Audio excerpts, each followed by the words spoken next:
So hello guys, welcome back to the new video of Tech Yorker. In this video, I will guide you with how you can install Google Maps on iPhone. So first of all, open the App Store on your iPhone. Now here, tap on this profile icon on the top right corner.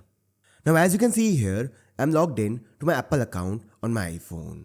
Now make sure you log into your Apple account before you continue, as you will need it to install apps on your iPhone. Once you log into your account, tap on Done. Now after this, tap on the search icon on the bottom right corner. Now after this, search for Google Maps. And now tap on this icon to install it.